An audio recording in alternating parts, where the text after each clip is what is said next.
Grand Ole Opry legend Stringbean Akeman and his wife were murdered in their home back in 1973.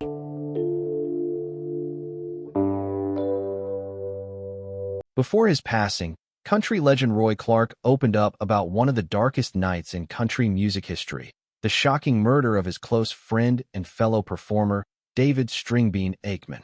It's a story that continues to haunt Nashville to this day, filled with music, mystery, hidden money, and a tragedy that shook the Grand Ole Opry family forever. Born in the hills of Jackson County, Kentucky, in 1915, David Akeman grew up in poverty. Life was simple but tough, and like many kids of that time, he learned to create joy from very little.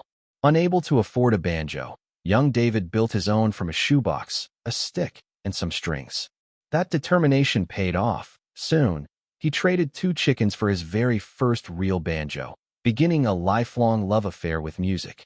By the 1940s, he had earned the nickname Stringbean, a name given to him because of his tall, lanky frame, and his career took off.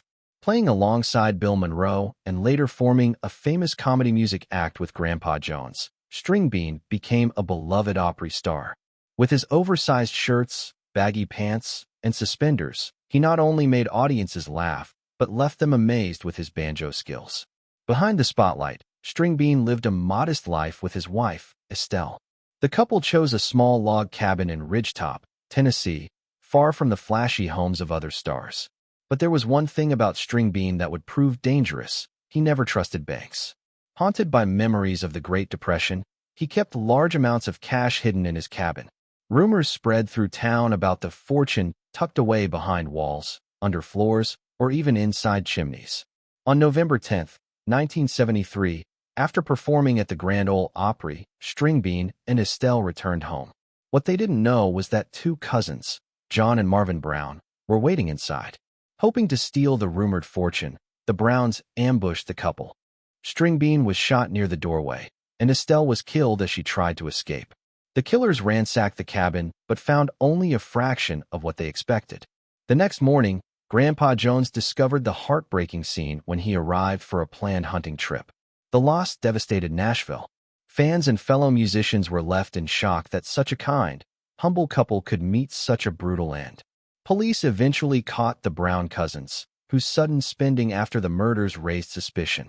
Both were sentenced to prison, though decades later, outrage erupted when John Brown was granted parole in 2014. To this day, many believe justice was never truly served. But the tragedy didn't end there. Over the years, several stashes of hidden cash were discovered inside Stringbean's cabin, including $20,000 found in the walls in 1996. By then, the bills had rotted away, worthless but forever tied to his legend. Some still believe more money may be hidden to this very day. The murder of David Stringbean Akeman remains one of country music's most haunting stories, a tale of talent, humility, hidden fortune, and a night of senseless violence that forever scarred the Grand Ole Opry family. This is StarLoop News. If you were moved by this story, don't forget to hit that like button, subscribe, and tap the notification bell so you never miss the untold stories behind the stars.